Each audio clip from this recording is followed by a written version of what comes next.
여러분 반갑습니다. 2022학년도 6월 9일 전국연합학력평가 통합사회에서를 맡은 민선쌤입니다. 여러분들 우선 선생님 해설 강의를 듣기 전에 총평부터 먼저 듣고 오셨죠? 선생님이 총평에서 오답률이 높은 문항들에 대해서도 얘기를 해드리고요. 그리고 여러분들이 통합사회 내신 시험을 정복하기 위해서 꼭꼭 알아야 될 내용들도 선생님이 간략하게 소개를 하니까 여러분들 꼭 먼저 총평 듣고 오시는 거 잊지 마시고요. 선생님이랑은 본격적으로 지금부터 1번부터 함께 문제를 풀어나가 보도록 하겠습니다. 우리 통합사회 기출문제 풀어본 친구들은 알겠지만 1번 문제에서는 항상 여러분들이 통합사회 과목을 처음 배울 때 접하게 되는 그 주제와 관련된 문제가 나오죠. 바로 이 세상을 바라보는 다양한 관점과 관련된 문제입니다. 우리 같이 한번 보도록 하죠. 밑줄 친 기억을 바탕으로 사례와 관련한 내용을 탐구하고자 한다. 탐구활동으로 가장 적절한 것을 고르라는 문제입니다. 자, 일단 세상을 바라보는 관점에는 여러분들 배웠죠? 시간적 관점, 공간적 관점, 사회적 관점, 윤리적 관점, 총 4가지 관점이 대표적으로 있다. 그래서 이러한 4가지 관점을 활용해서 세상을 통합적으로 바라보는 시각을 가져야 된다. 그게 바로 통합사회 과목의 강조되는 부분이잖아. 그래서 여러분들이 항상 가장 먼저 배우는 주제입니다. 그런데 이 4가지 중에 기억, 동그라미 관점에서는 사회에서 발생하는 다양한 현상을 키워드 한번 찾아볼까요? 도덕적 가치 판단, 그리고 규범적 방향성에 초점을 두고 바라본다고 합니다. 저 키워드. 우리 사회에서 발생하는 다양한 현상들의 가치 판단, 어떤 것이 옳고 어떤 것이 그른지 그 옳고 그름을 판단하고요. 규범적 방향성, 어떻게 나아가는 것이 바람직한가, 이런 것들을 탐구하려고 하는 관점은 4가지 중에 뭐죠? 그렇죠. 바로 윤리적 관점이죠.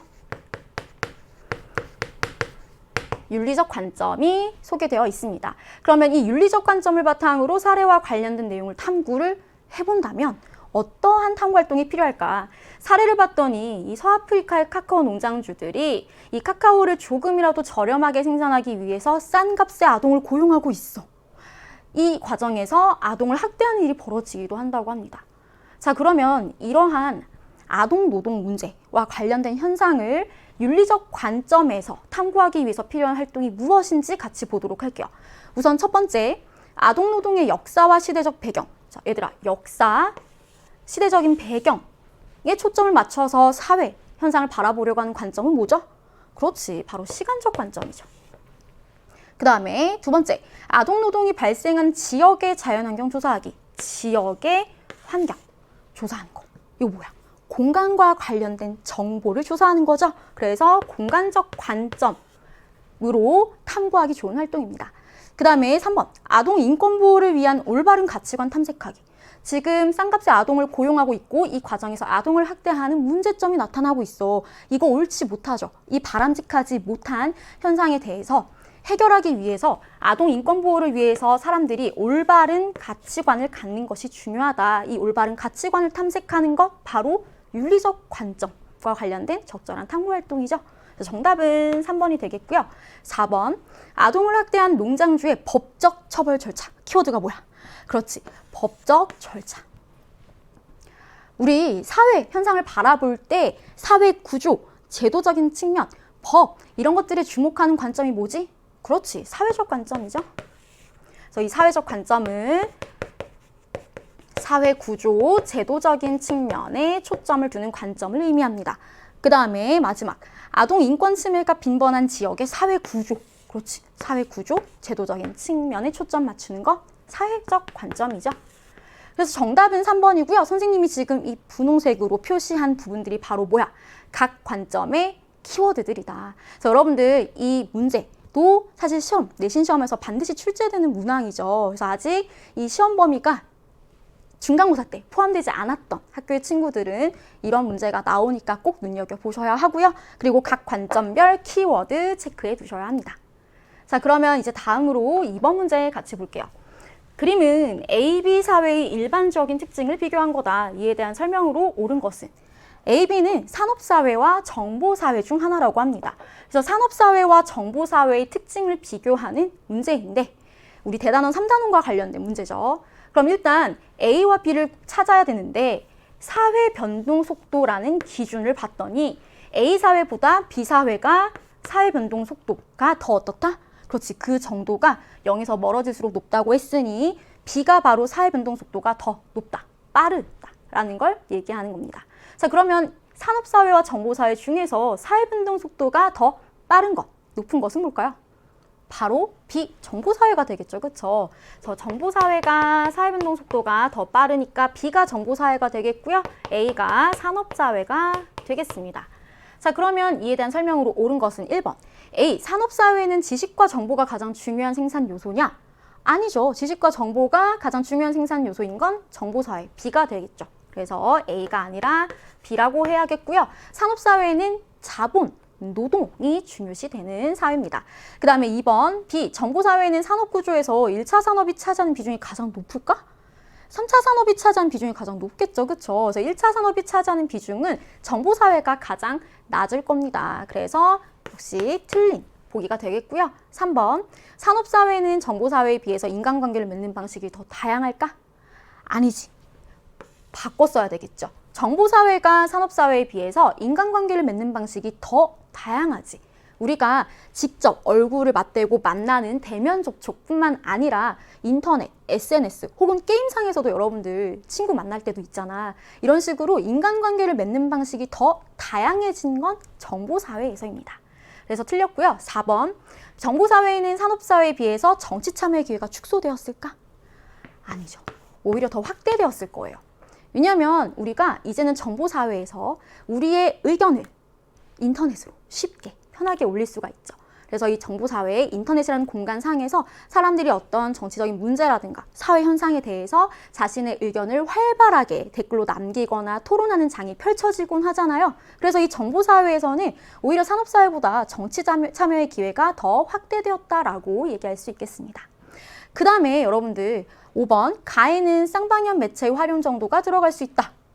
5번이 정답이죠. 자, 여기서 여러분들 알아야 되는 단어가 뭐다? 그렇지. 바로 쌍방향 매체입니다. 쌍방향. 쌍방향 매체가 뭐야? 뭔가 상호작용한다. 활발하게 쌍방향 소통한다? 이런 느낌이죠. 그쵸? 여기서 우리 쌍방향 매체 같이 한번 정리를 해보면요. 쌍방향. 쌍방향 매체는 정보를 소비하는 사람들도 어디에 참여할 수 있느냐? 정보를 생산하는 과정에 참여할 수 있는 매체를 의미합니다. 정보 소비자도 정보 생산 과정에 참여할 수 있다.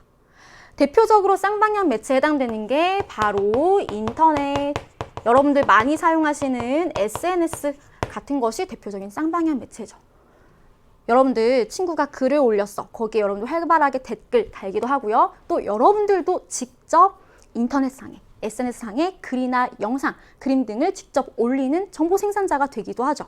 그 매체가 바로 쌍방향 매체야. 그래서 여러분들 쌍방향 매체가 무엇인지를 알아야 하고요. 그래서 이 쌍방향 매체, 인터넷, SNS와 같은 쌍방향 매체는 정보사회에서 그 활용 정도가 더 높겠죠. 그래서 가에 들어가기 적당하고요. 산업사회에서는 주로 정보 생산자가 정보 소비자들한테 일방적으로 정보를 전달하는 일방향 매체가 지배적인 사회입니다.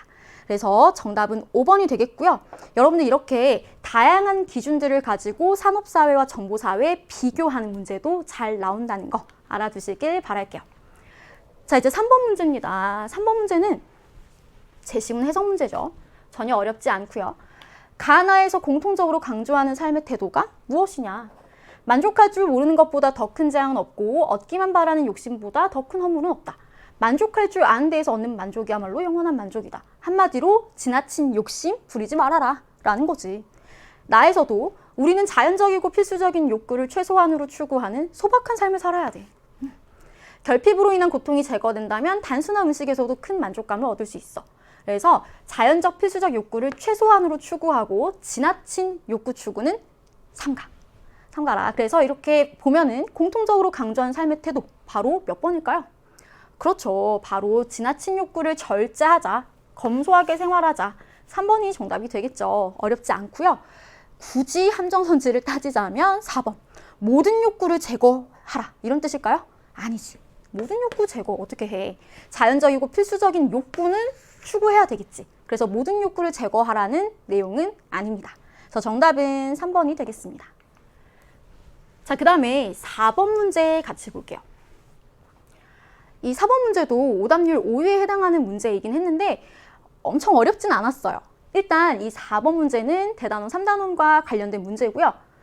공공기관 이전에 따른 어떤 지역의 변화라는 걸 주제로 지역조사를 하고자 한다고 합니다. 그래서 이 지역조사의 과정이 지금 소개되어 있죠. 그래서 여러분들 여기에서 알아야 되는 거, 우리 내신 시험에서도 이 지역조사 과정, 각 단계별 활동, 각 단계에서 어떤 활동들이 이루어지는지를 여러분들 아셔야 하고요.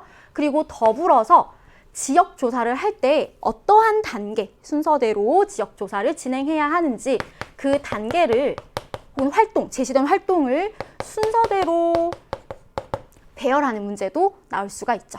참고하시고, 자, 그러면 지금 가나 단계에 해당하는 활동으로 옳은 것을 골라야 하는데, 가는 실내조사, 나는 야외조사. 이 지역에 관한 정보를 수집하기 위해서 실내조사를 해야 될 수도 있고요. 그리고 야외조사도 필요할 수 있습니다. 그래서 이 실내조사와 야외조사를 구분할 수 있느냐, 각각의 단계에서 어떤 활동들이 이루어지는지를 우리가 기억, 니은, 디귿, 리을 본격적으로 살펴보기 앞서서 실내조사는 뭐 하는 게 실내조사야? 그렇지. 도서관이나 뭐 각종 도서관이나 관청, 뭐 인터넷 등을 통해서 이 지역과 관련된 문헌 자료, 통계 자료 등을 참고하는 거. 그게 바로 실내조사죠. 그렇죠? 그다음에 야외조사는 뭐야?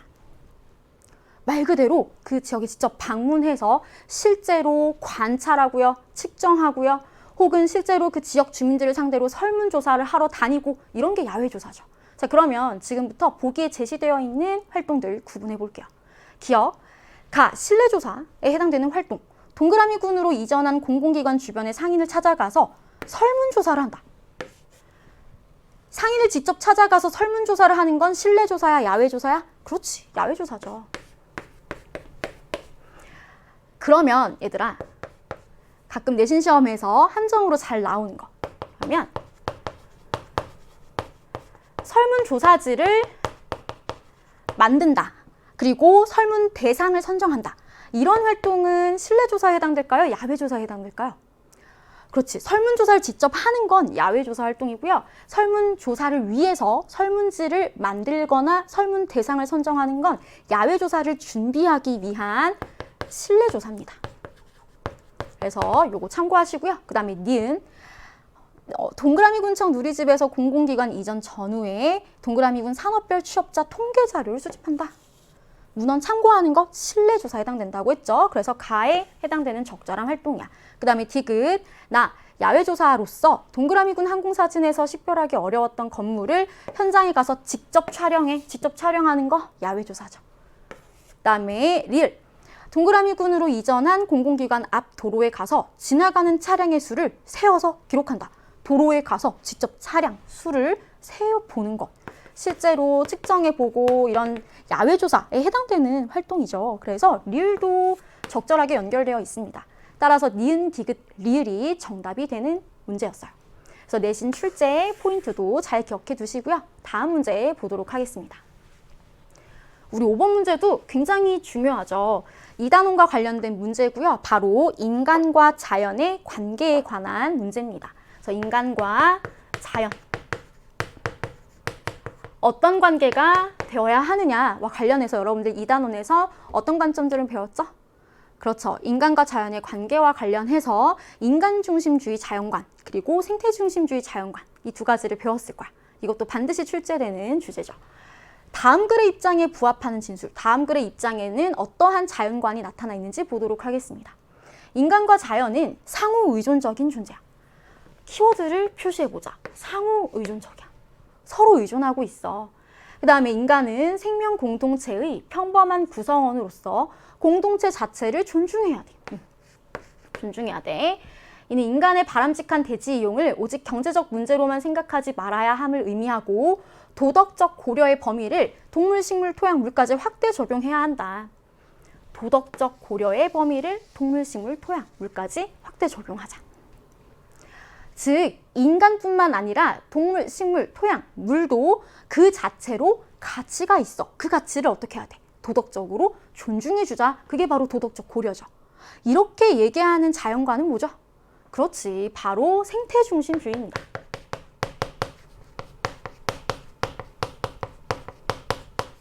생태중심주의죠. 그래서 이 생태중심주의 자연관에 부합하는 진술을 지금부터 골라보도록 할게요. 첫 번째, 인간은 생명공동체의 안정과 균형에 기여해야 해. 봐봐, 어떤 것이 생명공동체의 온전성, 안정성, 아름다움의 보전에 기여, 이바지한다면 그건 옳은 것이다 라고 얘기하는 거. 그러니까 인간도 생명공동체의 안정과 균형을 위해서 기여해야 돼 라는 표현은요, 생태중심주의 자연관에 부합하는 진술이 되겠죠. 제시문에서도 단서가 나와 있고요. 그래서 이건 부합하는 진술이야. 그 다음에 인간은 자연으로부터 분리된 존재다. 얘들아, 우리 분리된 존재. 그리고 자연보다 우월하다. 이렇게 바라보는 게 바로 무슨 주의? 그렇죠. 인간중심주의죠.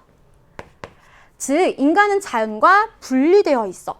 인간과 자연의 관계를 이분법적으로 바라보고요. 이거 키워드지, 그치? 자연보다 더 우월한 존재다라고 보는 입장을 우리는 인간중심주의 자연관이라고 얘기를 합니다. 그래서 다음 글의 입장에는 부합하지 않고요. 그 다음에 자연은 그 자체로 가치를 지닌다. 그 자체로 가치를 지녀. 이것도 키워드죠. 인간은 생명 공동체의 한 구성원에 불과해. 자연과 분리되어 있는 것이 아니라. 그래서 그 자체로 가치를 지닌다. 이걸 우리가 어떤 키워드로 학교에서 배웠죠? 그렇죠. 자연은 본래적 가치. 그리고 그 자체로 가치를 지니고 있어. 내재적 가치라는 표현을 쓰죠. 그래서 자연의 본래적 내재적 가치를 강조하는 자연관은 그렇지, 생태중심주의죠. 그래서 이 진술도 부합. 인간 이외의 모든 존재는 인간의 행복과 복지를 위한 도구에 불과해. 도구. 키워드죠. 누구의 키워드? 인간중심주의의 키워드지. 자연을 우리들의 행복과 복지를 위한 도구, 수단으로 여긴다. 자연의 도구적 가치를 강조하는 자연관은 바로 인간중심주의죠. 그러니까 생태중심주의에 부합하지는 않아요. 따라서 옳게 체크한 친구는 누구죠? 그렇죠. 갑이죠. 이렇게.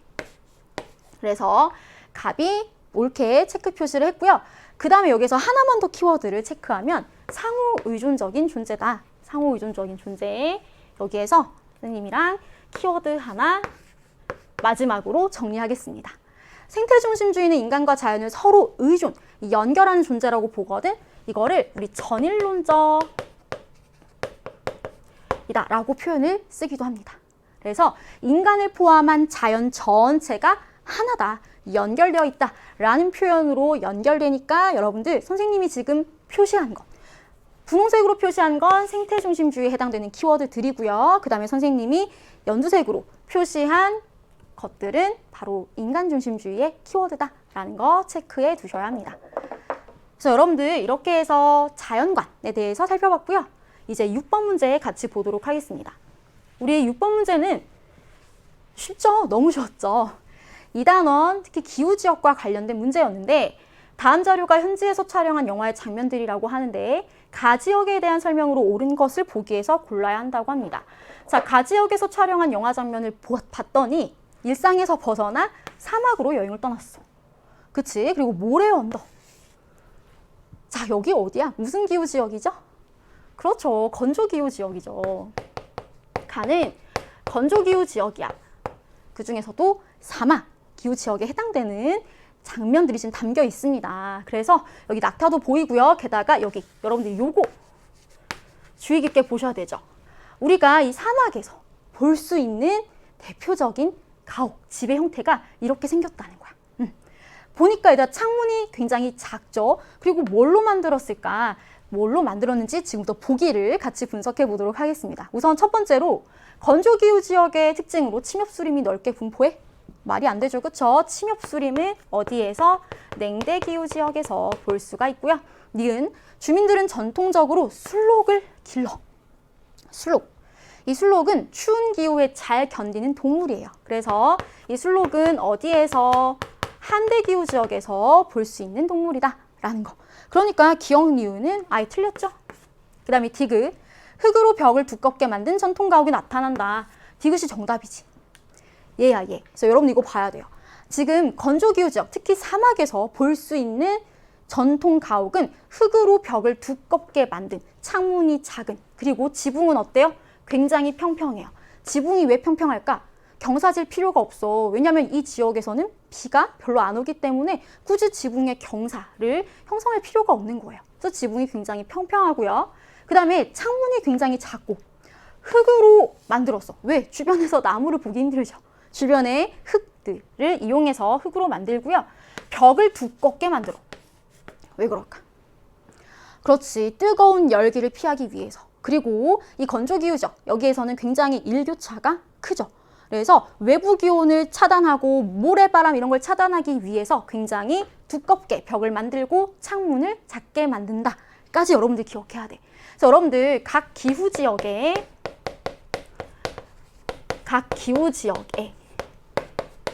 의식주 생활 모습 비교하는 건 반드시 시험에 나오죠. 다 중요하지만 이 주거 형태, 집의 형태도 진짜 시험에 잘 나와. 그리고 왜 각 기후 지역에서 이런 형태의 집이 만들어졌는지 그 이유도 알아야 한다라는 거. 서술형으로도 나올 수가 있어요. 그래서 디귿은 맞는 보기가 되겠고요. 릴, 오아시스, 사막 오아시스죠. 그래서 릴, 디귿, 리을이 정답이 되겠습니다. 자, 그 다음에 7번 문제도 역시 어렵지 않은 문제죠. 제시된 편지를 잘 분석하면 돼. 하나도 어렵지 않아요. 다음 가상 편지를 쓴 사람이 강조한 내용이 뭐냐? 행복한 삶을 위해서는 의식주가 어느 정도 충족되어야 한다는 자네 의견에 공감하네. 경제적 풍요로움은 삶을 윤택하게 하는 데 도움이 되겠죠. 그러나 이제 여기서부터 또 중요하게 이 편지를 쓴 사람이 강조한 내용이 나올 겁니다. 물질적인 요소에 얽매여서 바람직한 삶에 대한 숙고와 인간으로서 마땅히 해야 할 바를 결코 잊어서는 안 되네. 이 포인트죠. 물질적인 것들을 지나치게 추구함으로 인해서 내가 어떻게 사는 것이 바람직한 것이냐, 그리고 내가 인간으로서 마땅히 해야 될 행동이 무엇이 있느냐 고민하고 생각하고 성찰하는 걸 잊어서는 안 된다. 뭘 강조하는 거야? 그렇지. 도덕적인 성찰을 하렴 이거잖아요. 그쵸? 도덕적인 성찰의 중요성. 어떤 삶을 살아가는 게 바람직하냐, 옳은 것이냐 이런 걸 늘 성찰해라 라는 내용이 편지에 담겨 있죠. 따라서 강조하는 내용으로 가장 적절한 것은 몇 번이야? 그렇지, 2번이지. 윤리적 성찰, 실천은 행복한 삶의 핵심이다. 그리고 여러분들 여기와 더불어서 행복한 삶을 실현하기 위한 조건 4가지 학교에서 배웠죠? 질 높은 정주 환경, 정착해서 거주해 나가는 환경, 그 다음에 경제적인 안정도 당연히 보장되어야 하고요. 더불어서 우리들이 시민으로서, 주권을 가진 국민으로서 적극적으로 참여하기 위해서 민주주의가 실현이 돼야 되겠죠? 민주주의 실현. 그리고 도덕적 성찰까지. 그래서 4가지 행복한 삶을 위한 실현 조건도 기억하셔야 합니다. 자, 그 다음에 8번 문제 볼게요. 8번 문제는 그래프 분석이야. 그래프 분석이죠. 그래서 그래프는 온라인 쇼핑의 판매 매체별 거래액 변화를 나타낸 것이다. 이에 대한 분석 및 추론으로 옳은 것을 골라야 합니다. 여러분들이 이렇게 그래프, 도표, 자료, 분석형 문제가 나왔을 때 지레 겁먹는 친구들이 많은데 어렵지 않고요. 굉장히 기본적인 그래프 분석 문제니까 찬찬히 보도록 할게요. 일단 도표, 그래프 등의 자료 분석형 문제가 나왔을 때 기본적으로 이 자료에 나타나 있는 정보가 무엇이냐 봐야 됩니다. 뭘 나타낸 거야? 온라인 쇼핑의 판매 매체별 거래액. 그래서 우리 단위도 잘 봐야 돼요. 여기는 지금 이 막대 그래프에 제시된 정보가, 수치가 거래액이야. 그런데 이게 비율, 퍼센트로 나올 수도 있거든요. 그런 걸 잘 봐야 된다는 거야. 단위도 잘 보셔야 합니다. 자, 그러면 지금 모바일 쇼핑, 인터넷 쇼핑이 바로 온라인 쇼핑에 해당되는 거야. 온라인 쇼핑은 모바일과 인터넷 쇼핑으로만 구분한다. 아, 이게 바로 온라인 쇼핑이구나. 봤더니 얘들아, 시간이 흐를수록 점점 어떻게 되고 있어요? 모바일 쇼핑도 거래액이 증가하고 있고요. 인터넷 쇼핑도 지금 거래액이 증가하고 있죠. 그쵸? 기본적으로. 그러니까 기본적으로 지금 이 모바일 쇼핑과 인터넷 쇼핑을 합한 온라인 쇼핑의 거래액이 점점 증가하고 있어. 그치? 온라인 쇼핑의 거래액이 점점 증가하고 있어. 온라인 쇼핑이 활성화되고 있다는 뜻이죠. 그럼 기억, 택배 산업의 성장이 동반되었을 거야. 맞아, 틀려? 맞죠? 온라인에서 우리가 인터넷이나 혹은 휴대폰 등을 이용해서 필요한 물건을 주문했어. 그게 우리한테 도착하려면 뭐가 필요해? 택배 산업 필요하죠. 그 다음에 닌 상품을 구매할 때 시공간의 제약이 커졌을 거다? 아니지. 오히려 시공간 제약이 많이 줄어들었겠죠. 언제 어디서나 인터넷, 휴대폰 쇼핑 할 수 있잖아. 그치? 휴대폰 등과 같은 모바일 쇼핑이나 인터넷 쇼핑을 언제 어디서든 내가 화장실에서 볼일 볼 때도 할 수가 있어. 그래서 오히려 제약이 작아졌죠. 그래서 니은은 틀렸고요. 디귿. 2017년에는 모바일 쇼핑 거래액이 인터넷 쇼핑 거래액보다 많다. 우리 지금 제시된 수치의 정보 거래액이야. 거래액이야. 모바일 쇼핑 거래액과 인터넷 쇼핑 거래액 그대로 막대 그래프 보면 돼요. 모바일은 빨간색, 인터넷은 파란색. 뭐가 더 많아? 그렇지. 모바일 쇼핑 거래액이 더 많다라는 게 한눈에 보이죠? 그래서 디귿은 맞는 보기가 되겠고요. 릴.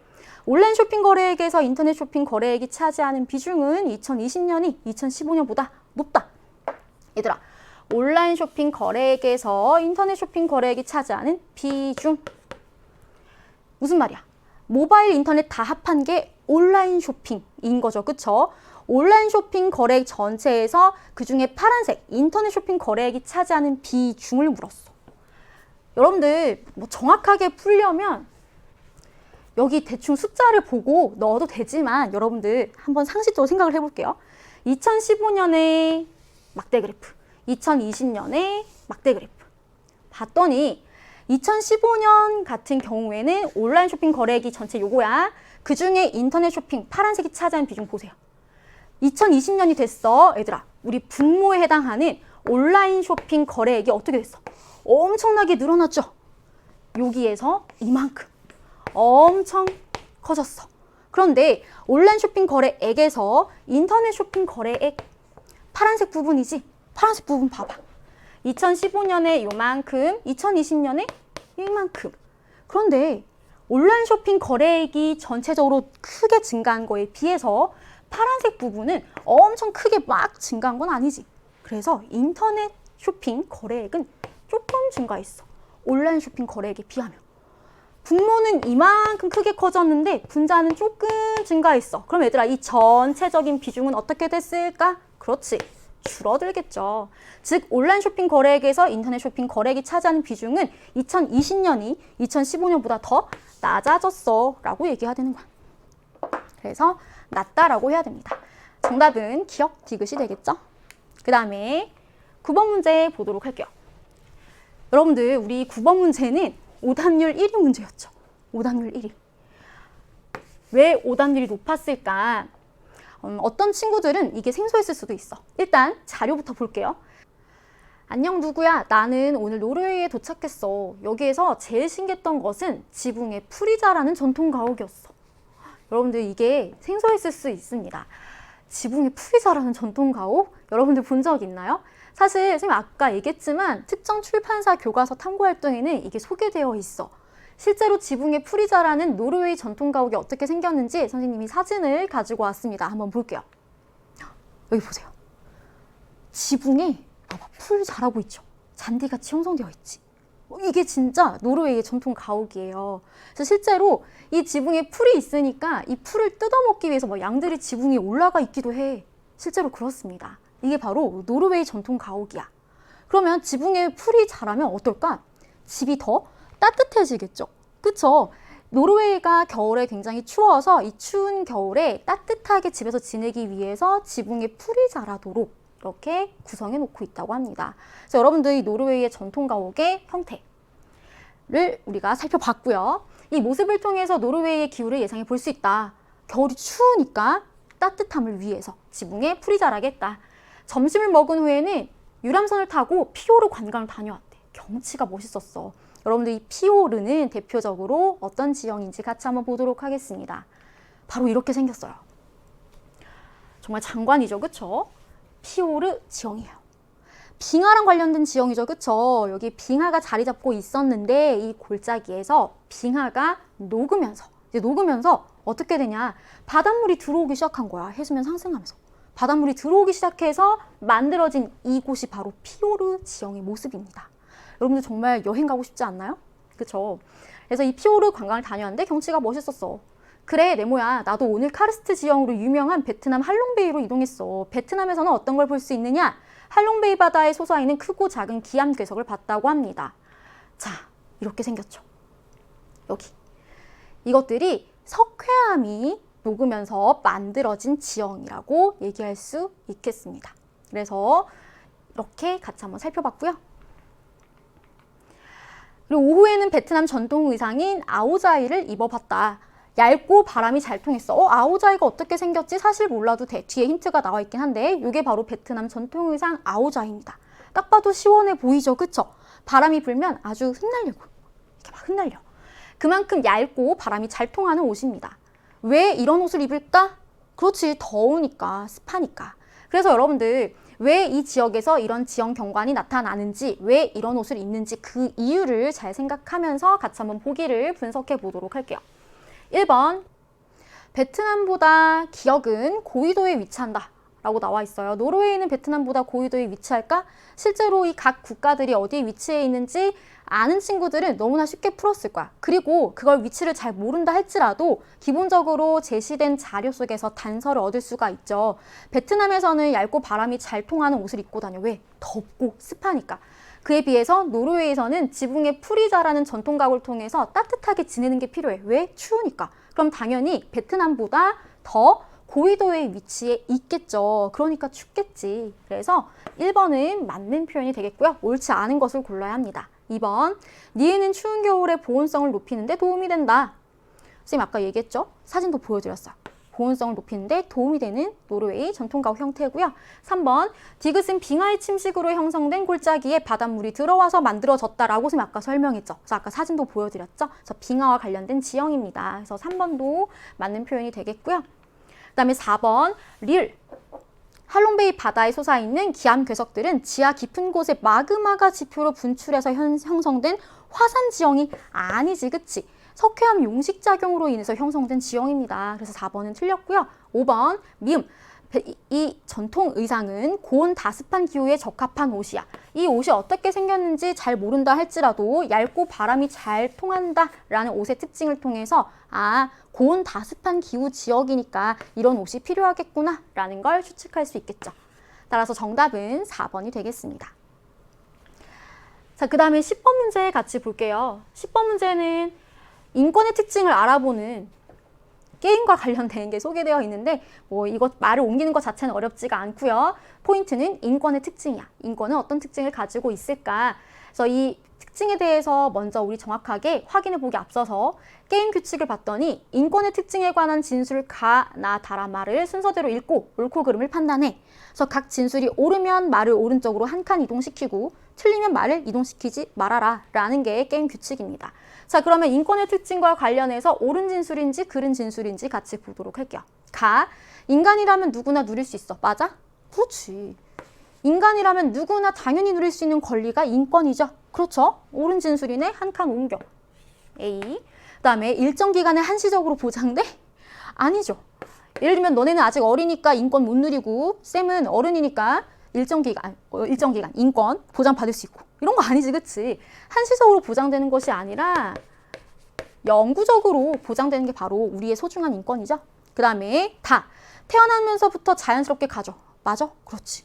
인권이 여러분들 부모님이 주신 것 아니고요. 선생님이 주신 것 아니고 대통령이 주신 것 아니죠. 그쵸? 여러분들은 태어나면서부터 자연스럽게 인권이라는 걸 갖고 태어나는 거야. 이와 관련된 인권의 특징 표현. 바로 천부 인권이라는 표현 쓰지, 그치? 인권은 천부적이다. 하늘이 부여한 거다. 즉 태어나면서부터 우리가 갖고 태어난 것이다 라는 표현이 바로 천부적이다 라는 표현입니다. 이 다는 맞는 진술이 되겠죠? 그러니까 이제 다시 한 칸 이동. 라, 필요한 경우 타인에게 양도할 수 있니? 아니죠.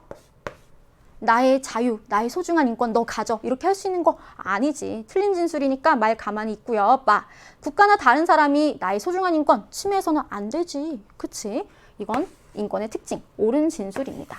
C로 이동할 수 있겠네요. 그래서 정답은 말의 위치 C가 되겠습니다.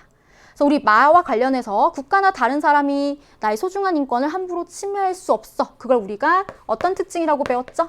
불가침성이라고 배웠죠? 그래서 인권의 특징 같이 정리를 해봤고요. 11번. 여러분들 11번 문제도 꽤 많이 틀린 문제죠. 일단 여러분들 내신 시험에서 이번 4-1단원이 포함이 된다면 당연히 나올 수 있는 문제입니다. 특히 여러분들 인권과 관련된 다양한 문서들이 있지. 뭐 각종 인권 선언문 혹은 여기 제시되어 있는 바이마르 헌법 조항이라든가 협약 뭐 조항들 이런 문제들 이 문서 속에서 인권을 찾아내는 것 이게 문제로 충분히 나올 수 있으니까 같이 한번 연습해 볼게요. 다음 자료에 대한 옳은 설명을 골라야 하는데 우선 가 바이마르 헌법 나 인종차별 철폐 협약이라는 게 있어. 일단 선생님은 보기랑 같이 번갈아 가면서 분석하도록 하겠습니다. 기억을 봤는데 기억은 후천적 차이에 의한 불평등이래. 봤더니 기억이 인종차별이야. 인종. 이 인종이 후천적 차이예요? 아니지. 태어나 보니까 내가 이런 인종이야. 그래서 후천적인 차이가 아니라 선천적인 차이에 의한 불평등이 바로 인종차별이죠. 그래서 기억은 틀렸고요. 니은, 가는 사회권이 문서에 명시된 최초의 헌법이다. 이건 여러분들 반드시 알아두셔야 합니다. 사회권이 일단 뭔지도 알아야 되죠. 그쵸? 이 사회권은 바로 키워드가 뭐죠? 인간다운 생활. 인간다운 생활을 누가? 국가야 보장해줘 라고 얘기하는 거야. 국가한테 나 인간답게 살아갈 수 있게 도와줘 라고 요구할 수 있는 권리를 사회권이라고 하죠. 이러한 사회권은 문서에 언제 최초로 명시가 되었느냐? 바로 이 바이마르 헌법에서 최초로 명시되었습니다. 가령 예를 들면 바이마르 헌법과 관련된 조항들 중에서 특히 뭐 노동 조건 및 거래 조건의 유지, 개선 인간다운 생활을 위해서 내가 노동을 제공할 때의 조건이 정당해야 되겠죠. 그쵸? 그리고 거래 조건 이런 것들이 잘 유지가 되고 또 더욱더 좋은 방향으로 개선될 필요가 있어. 나의 인간다운 생활을 위해서. 이 인간다운 생활이랑 관련이 있는 거지. 그래서 어쨌든 사회권이 문서에 명시된 최초의 헌법은 바로 바이마르 헌법이다. 이건 여러분들 꼭 아셔야 합니다. 그래서 니은은 맞는 보기가 되겠고요. 디귿. 가와 달리 나에는 합리적인 이유 없이 차별받지 않을 권리가 반영되어 있다. 자, 여러분들 우리 합리적인 이유 없이 차별받지 않을 권리 이게 바로 무슨 권? 그렇죠. 평등권이죠. 일단 첫 번째로 평등권의 포인트는 합리적인 이유 없이 차별받지 않을 권리야. 그럼 합리적인 이유가 있으면 다른 상황에서는 다르게 대우해도 된다는 겁니다. 그것도 평등한 거야. 그래서 이 평등권이 가와 달리 나에는 반영되어 있냐라고 물었는데 우리 여기 제시된 문장들에서 힌트가 있습니다. 가 바이마르 헌법 평등권이 어디에 명시되어 있죠? 그렇지. 모든 국민은 법률 앞에 평등하다. 평등하다. 적혀 있잖아. 그치? 인종차별 철폐 협약. 인종차별은 이런 걸 얘기를 하고 협약 체결국은 특수하고 구체적인 조치를 취해서 이들에게 완전하고 평등한 인권, 기본적 자유의 향유를 보장토록 한다. 지금 두 군데 모두 평등권이 반영되어 있어요. 반영되어 있습니다. 여러분들 인종차별 철폐 이 부분만 집중을 해서 여기에만 평등권이 반영되어 있겠지라고 생각하는 게 아니라 우리 이미 제시된 문장 속에서 평등권이 반영되어 있음을 키워드 찾아냈어. 그래서 달리가 틀렸죠. 둘 다 반영되어 있고요. 그 다음에 릴 가나 모두 국가 권력의 간섭에서 벗어나서 자유롭게 생활할 수 있는 권리가 반영되어 있다. 국가 권력 간섭, 나 간섭하지 마. 나 내버려둬.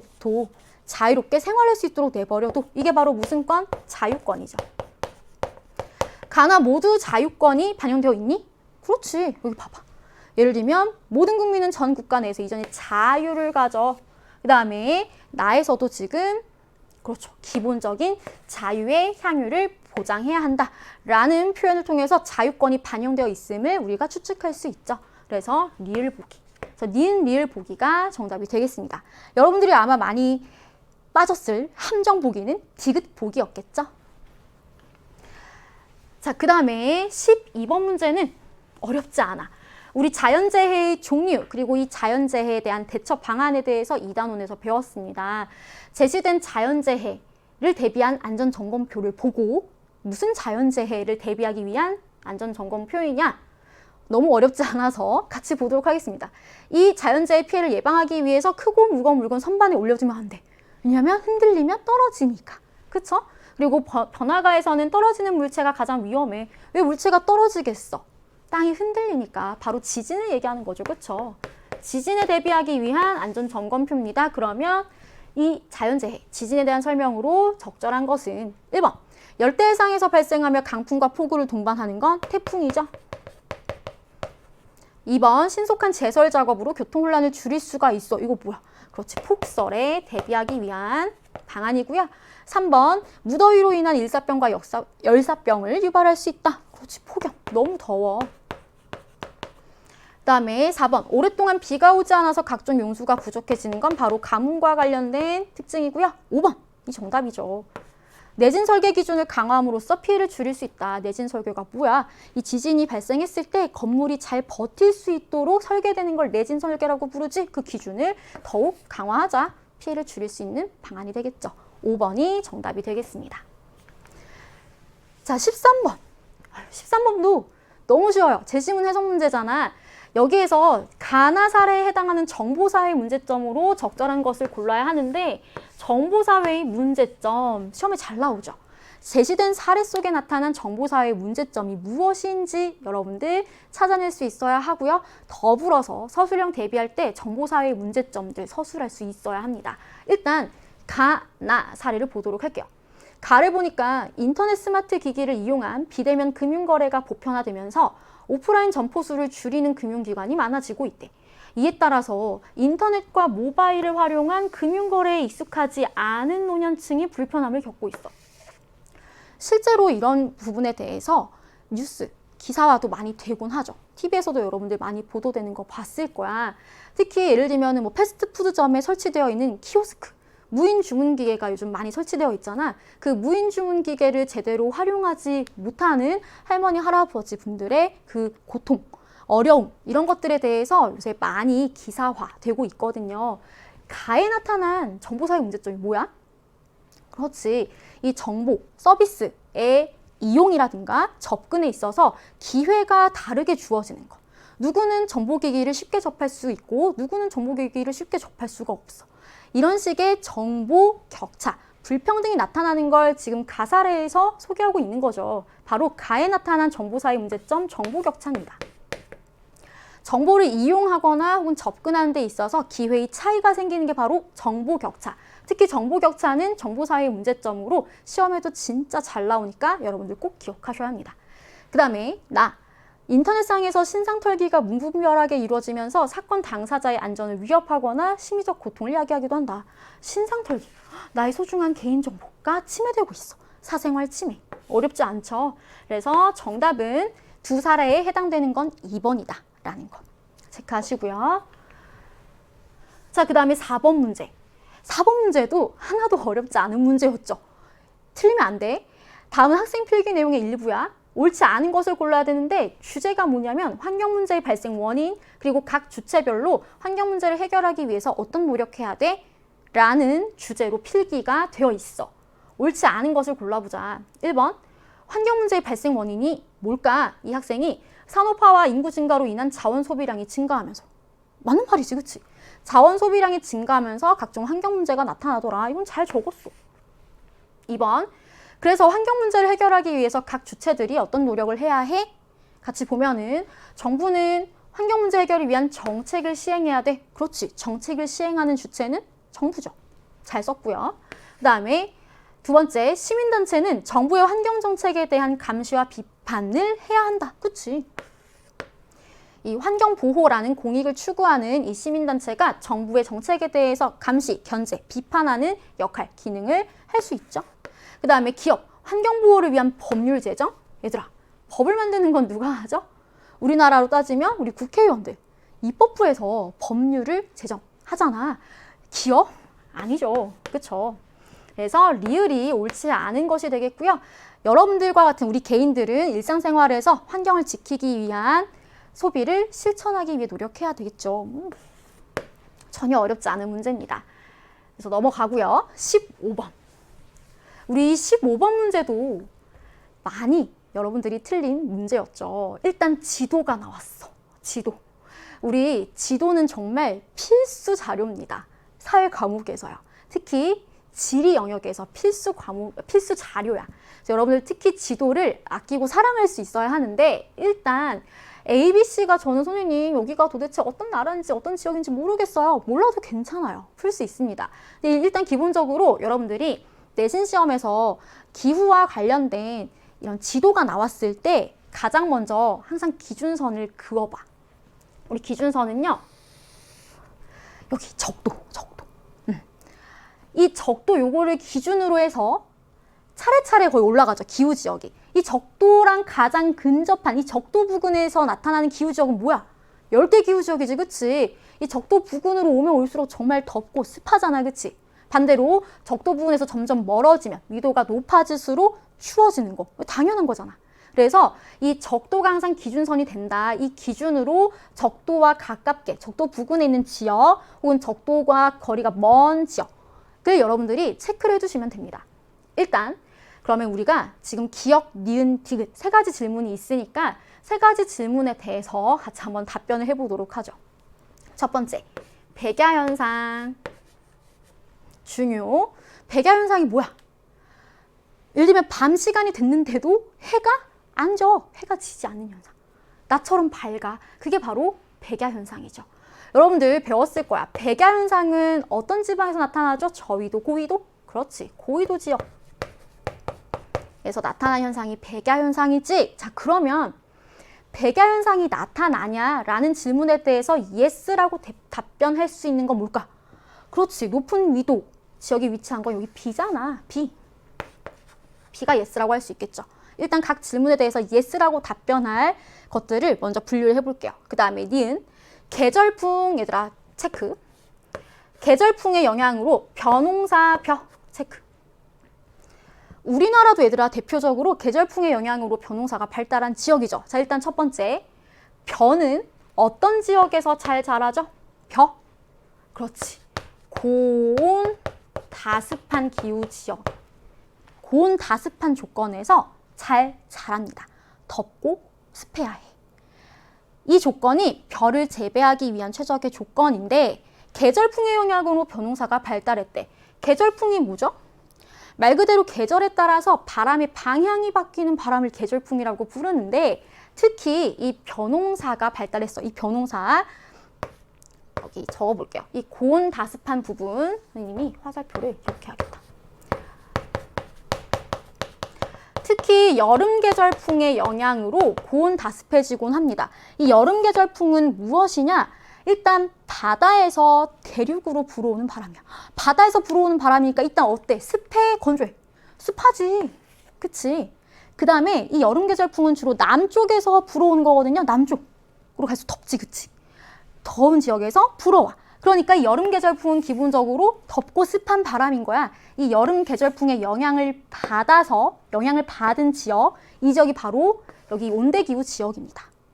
그래서 이 계절풍의 영향으로 벼농사가 발달했냐? 어디? 여기, 이 온대기후 지역, A가 되겠습니다.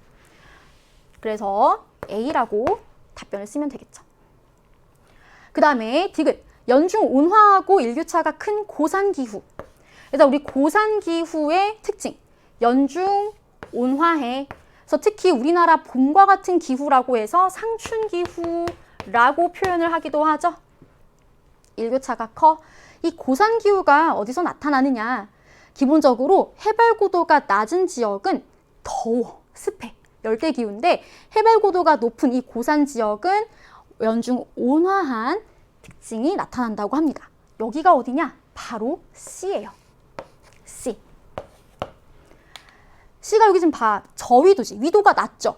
그러면 진짜 덥하고 습해야 되는데 여기에 고산지대가 있어. 고원이 있어요. 여기가 어디냐? 여기 멕시코야. 사실 그걸 몰라도 돼요. 몰라도 되는데 굳이 얘기를 하면 여기 멕시코 고원지대가 있는데 해발고도가 낮은 지역은 열대기후 특성이 나타나고 해발고도가 높은 고산지대에서는 연중 온화한 특징이 나타난다라는 거. 그래서 고산기후가 나타나는 곳 C다라고 체크해 두시면 됩니다.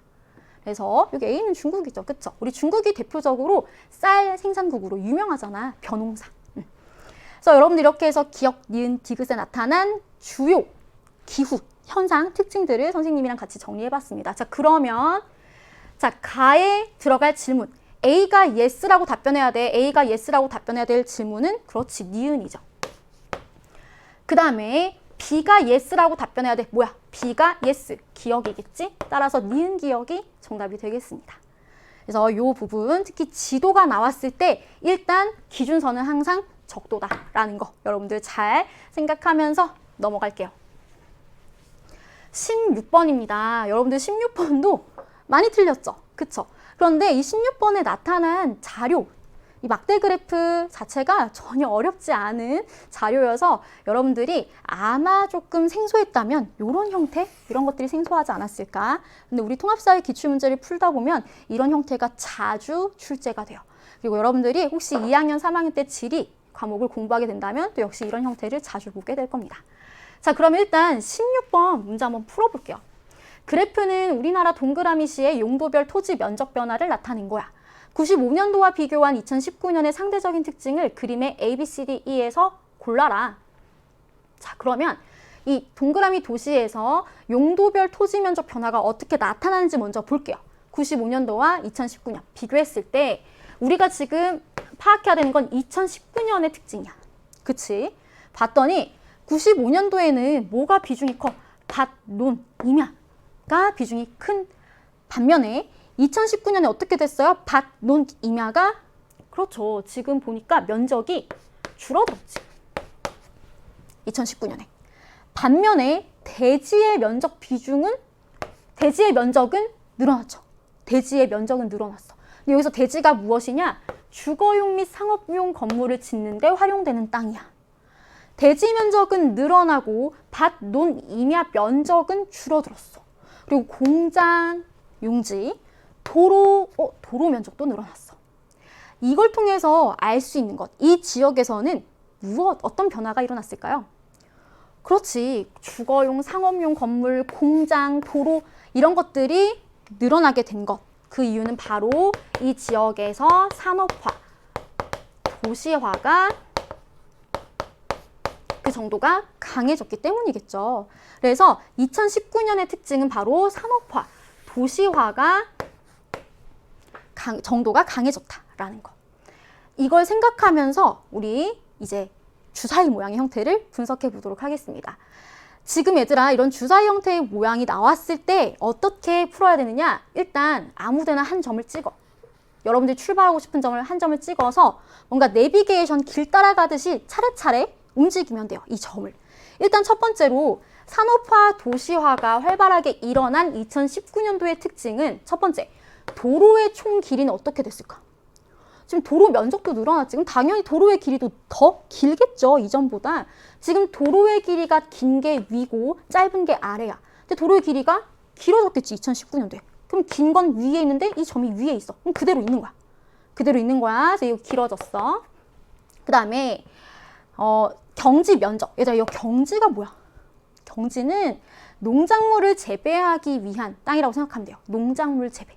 그럼 농작물을 재배하기 위한 땅의 면적은 어떻게 됐어? 산업화, 도시화가 되면서 줄어들었겠죠. 경지 면적이 넓은 게 아니라 좁아졌겠지. 그러면 어디로 가야 돼? 왼쪽으로 가야 돼. 왼쪽으로 가. 이렇게 가는 거야. 그 다음에 지표의 포장 면적. 콘크리트, 아스팔트 등으로 포장된 면적은 늘어났겠죠. 산업화, 도시화로 인해서 포장 면적은 넓어졌어. 넓어진 게 앞쪽에 있죠. 그럼 어떻게 해야 돼? 여기 지금 뒤쪽에 있으니까 이 점을 앞쪽으로 당겨야 되겠죠. 이렇게 이동하니까 어디에 도착했어? A 지점에 도착했습니다. 따라서 정답은 A가 되겠습니다. 그래서 여러분들 이렇게 주사위 형태의 모양이 나왔을 때 내비게이션 길 따라가듯이 차례대로 방향 움직이면 돼. 해당되는 그 기준점을 잡아가지고. 그래서 여러분들 이렇게 해서 16번 문제를 풀어봤고요. 이제 17번 문제 풀어보도록 하겠습니다. 17번 문제도 제시문 해석 문제죠. 어렵지 않은 문제였고요. 우리 1단원의 행복과 관련된 문제였어요. 다음 글의 입장에서 지지할 내용으로 적절한 것만을 보기 위해서 골라라. 기근의 원인을 홍수와 가뭄에서 찾는 사람들이 있지만 실제로 많은 국가에서는 그와 같은 자연재해를 겪고도 기근이 일어나지 않았어. 왜 그랬을까? 왜냐하면 민주적 선거, 그리고 정부에 대한 비판과 언론의 자유가 보장됐어. 민주주의가 보장된 국가였기 때문에 이 국가가 사람들, 국민들이 굶주림의 고통을 겪고 있는 모습을 방치하지 않고 그 고통을 막기 위해서 신속하고 체계적으로 대응했기 때문에 실제로 많은 국가에서 기근, 홍수, 가뭄 이런 자연재해를 겪어도 기근이 실제로 일어나지 않았다고 합니다. 그래서 포인트는 뭐야? 정부의 노력 이거겠죠. 그쵸? 그래서 일단 기억을 보면은 기근을 피할 수 있는 국가는 없다? 다음 글의 입장에서 기근을 피할 수 있는 국가는 없어. 기근을 받아들여. 이런 입장이 아니었지, 그치? 기근을 피할 수 없어가 아니라 이 정부의 노력을 통해서 기근을 얼마든지 피할 수 있다, 대처할 수 있다라고 얘기를 하고 있습니다. 그 다음에 니은, 민주주의 국가는 굶주림의 고통에 적극적으로 대처하지. 국민들을 지켜주기 위해서, 국민들의 소중한 삶, 권리를 보장해주기 위해서 이 국가가 굶주림의 고통에 적극적으로 대처하고 대응하는 노력이 제시문에 나와 있고요. 디귿, 사회 안전망이 갖춰지면 홍수와 가뭄이 발생하지 않는다? 이 홍수와 가뭄과 같은 자연재해가 아예 발생하지 않아 라고 얘기할 수 있어? 정부가 홍수 일어나지 마 이렇게 얘기할 수 있는 건 아니죠. 그렇죠? 그렇게 막을 수 있는 건 아니야. 그래서 발생하지 않는다라는 건 아니에요. 그 다음에 리을, 시민의 활발한 정치 참여가 정부의 기근 방지 노력에 기여한다. 그렇지.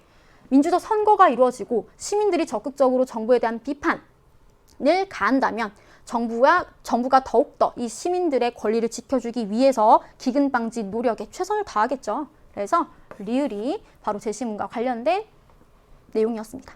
그래서 니은, 리을이 정답이 되겠고요. 18번 같이 볼게요. 밑줄친 기억에 대한 옳은 설명만을 보기에서 고른 것은 이라고 했는데 교사가 현대사회에서 인권의 개념이 확장되면서 나타나게 된 동그라미권에 대해서 설명해 볼까요? 라고 했어요. 여러분들 우리 4-1단원에서 이거 배웠죠. 현대사회에서 인권의 개념이 더욱 확장되면서 새롭게 강조된, 부각된 권리들, 대표적으로 환경권, 아니면 안전권, 주거권, 문화권 등등 여러 가지 권리가 있었잖아. 그중에 이 권리는 뭐냐? 경제적, 문화적 배경과 상관없이 누구나 문화생활을 누릴 수 있는 권리다. 이미 나왔네. 뭐죠? 문화권이죠. 표현의 자유 보장을 통해서 차별화된 문화 양식을 만들 수 있는 권리. 역시 문화권에 해당되는 표현입니다. 자, 그러면 기억. 사회의 다양성 확대에 기여하는 권리다. 누구나 자유롭게 다채로운 문화생활을 누릴 수 있어. 차별화된 문화 양식을 만들 수 있어. 이렇게 차별화된 문화 양식, 즉 다양한 문화 양식이 등장할 수 있다는 얘기죠. 즉 사회의 다양성 확대에 기여할 수 있겠다라고 추측할 수 있고요. 니은, 문화적인 정체성 확립에 도움을 주는 권리. 이런 문화를 우리가 함께 누리고 있어 라는 정체성 확립에도 도움을 줄 수 있는 권리가 되겠죠. 디귿, 쾌적한 주거 환경 조성을 강조하는 권리는 뭐지? 주거가 포인트죠. 주거권. 그 다음에 리을, 전염병으로부터 자신의 안전을 보장해주는 권리다. 뭐죠? 그렇지. 안전권이지. 따라서 문화권에 해당되는 설명은 기억, 니은이 되겠습니다. 그래서 이렇게 같이 봤고요. 19번 문제 보도록 할게요. 우리 19번 문제도 어렵지 않고요. 20번 문제도 어렵지 않아요. 그래서 전반적으로 굉장히 쉬웠으나 이제 특정 몇몇 문제들, 특히 2단원과 관련된 문제들, 그리고 자료 분석형 문제를 여러분들이 조금 힘들어했을 거다라는 얘기를 총평해서 해드렸습니다. 19번 볼게요. 다음 자료는 세미나 개최 안내 포스터이다. 가에 대한 설명으로 옳은 것은 가가 무엇이냐? 세계 이것 방지의 날이래요. 일단 이것의 원인이 무엇이냐 봤더니 장기간의 가뭄, 자연적인 요인이죠. 그 다음에 과도한 방목, 개간. 이거 뭔가 자연적인 요인이 아니라 인위적인 요인인 것 같지. 그치? 인간이 개입된. 과도한 방목이나 개간 그리고 장기간의 가뭄으로 인해서 가 현상이 나타난다는 거야. 그리고 이 가가 발생한 지역은 사헬지대, 아랄레, 몽골. 여기에 뭐가 있었더라? 사막이 그려지지 않나요? 그 다음에 그래서 성과, 아시아 지역의 토지 황폐화 방지 사업, 방지하기 위해서 노력한 사업, 그리고 몽골의 희망의 숲을 조성하기 위한 사업 등을 행했다라는 성과를 공유한 내용이 나와 있습니다. 그래서 이 가가 그럼 결국 무엇이냐? 뭐죠? 그렇죠. 가는 바로 환경 문제 중에 대표적으로 사막화. 사막화에 해당되는 원인과 발생 지역 등이 소개되고 있습니다. 그래서 장기간의 가뭄이라든가 혹은 과도한 방목, 얘들아 방목이 뭐야? 가축들을 풀어서 기르는 거야. 그렇다 보니까 이 가축들이 그 풀이 자라는 지역에서 풀을 뜯어먹죠. 그리고 그 발굽을 이용해서 또 땅을 다지는 그런 게 있겠지, 그치? 그러다 보니까 그 다음에 풀이 잘 자라지 못하는 거야. 그러면서 이 지역이 점점 사막화되는 거죠. 풀이 잘 자라지 못하니까. 방목 혹은 개간. 이런 게 원인이 된 게 바로 사막화지. 그러면 사막화에 대한 설명으로 옳은 것은 1번. 농경지 확대, 상업적 벌목 등으로 인해서 열대림이 파괴되고 있어. 이건 말 그대로 열대림 파괴 현상이죠. 그리고 2번.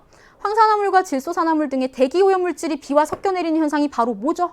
그렇지, 산성비 현상이지. 그치, 산성비. 그 다음에 3번. 연기와 안개의 합성으로 대기오염에 의해서 나타나는 연무현상이다. 이게 바로 뭐야? 스모그지, 스모그. 그리고 4번. 염화플루오리나탄소 사용량 증가로 성층권의 오존층이 파괴돼. 말 그대로 오존층 파괴. 환경 문제에 대해서 설명하는 4번 보기였고요. 5번. 자연적 또는 인위적 요인에 의해서 기존의 사막이 아니던 곳이 점차 사막으로 변해가는 현상이다. 이게 바로 사막화에 대한 설명이죠. 그래서 장기간의 가뭄과 같은 자연적인 현상이라던가 혹은 과도한 방목, 개간과 같은 인위적인 요인. 이 개간을 하게 되면은 또 식생이 파괴되잖아. 그런 과정에서 또 사막으로 변해갈 수 있겠죠. 그래서 이 내용들은 사막화와 관련된 내용이었고 관련된 보기는 5번이었습니다. 여기서 여러분들 내신 시험 대비할 때 환경 문제를 해결하기 위해서 국가들이 맺은 협약들도 있거든. 환경 문제 해결과 관련해서 국가들이 맺은 협약들. 이 협약들의 명칭도 시험에 진짜 잘 나올 수 있고요. 서술형에서도 이 협약의 명칭을 쓰라고 나올 수가 있으니까 각각의 다양한 환경 문제를 해결하기 위한 협약들도 기억해 두시길 바라겠습니다.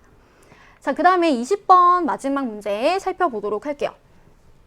20번 문제는 갑을의 입장에 대한 설명으로 옳은 것을 보기에서 고르라는 문제인데 일단 갑을 봤더니 정보사회에서는 개인이 자신의 정보가 포털사이트 등을 통해서 타인에게 알려지길 원하지 않을 경우 자신의 정보를 통제할 수 있는 이칠 권리가 보장되어야 한다. 갑은 어떤 권리를 강조하고 있어? 이칠 권리를 강조하고 있죠. 여러분 우리 정보사회에서 아까 나타났었던 대표적인 문제점. 인터넷상에서 신상 털기 등과 같은 사생활 침해 문제가 나타난다라는 거 앞서 문제에서 살펴봤었잖아. 이런 사생활 침해, 개인정보가 돌아다니고 있어. 내 의지와 상관없이. 이랬을 때 나와 관련된 정보를 내가 스스로 통제할 수 있는 이칠 권리가 보장되어야 한다고 갑이 주장한 반면에 을은 정보사회에서는 누구나 자유롭게 정보에 접근할 수 있어야 하고 공동체에 유익하거나 사람들이 알아야 할 정보라면 삭제를 금지할 수 있는 알 권리가 보장되어야 한다라고 을은 주장하고 있습니다. 즉 갑과 을이 서로 대비되는 입장을 가지고 있죠. 이와 관련해서 기억부터 볼게요. 갑은 개인에게 자신의 정보에 대한 삭제권이 주어져야 한다고 보니? 그렇지. 자신의 정보를 스스로 통제할 수 있어. 그러니까 내 정보에 대한 삭제권도 내가 가질 수 있어야 되겠지. 그게 바로 갑이 주장하는 이칠 권리와 관련된 내용이겠죠. 그래서 기억은 맞는 보기가 되겠고요. 니은, 갑은 개인정보 유출로부터 인권을 보호할 수 있는 장치가 마련되어야 한다고 본다. 그렇지. 나의 소중한 개인정보 지키기 위해서, 나의 소중한 인권을 지키기 위해서 이칠 권리라는 장치가 마련되어야 한다고 주장을 하겠죠. 이 이칠 권리를 제대로 보장받기 위한 장치 등을 마련할 것을 강조할 거고요. 그 다음에 디귿. 을은 공동체의 이익을 위한 정보는 열람 가능해야 한다고 보니? 그렇지. 어디에 나와 있어? 공동체에 유익하거나 공동체의 이익을 위한 정보는 삭제를 금지할 수 있는, 즉 누구나 접근하고 볼 수 있어야 한다라고 을이 주장하고 있죠. 그래서 디귿 보기도 부합하는 진술이 되겠습니다. 을의 입장에 부합하고요. 리을, 을은 자신의 정보 공개 여부에 대한 모든 권한은 자신에게 있어야 한다고 본다. 오히려 자신의 정보 공개 여부에 대한 모든 권한은 자신에게 있어야 한다라고 보는 것은 갑의 입장과 더 연관성이 있겠죠. 오히려 을은 알 권리, 누구나 자유롭게 정보에 접근할 수 있어야 돼, 알 수 있어야 돼 라는 걸 주장하는 것이니까 리을 보기는 을의 입장에 부합한 보기는 아니겠네요. 따라서 정답은 기역, 니은, 디귿이 되겠습니다.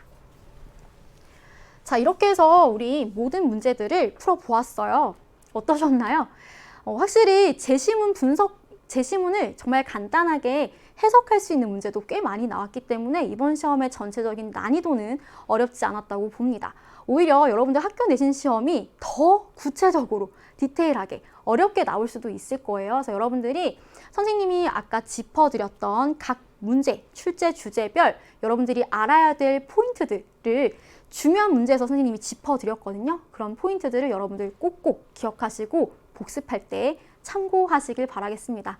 더불어서 여러분들의 통합사회 공부도 진심으로 선생님이 응원할게요.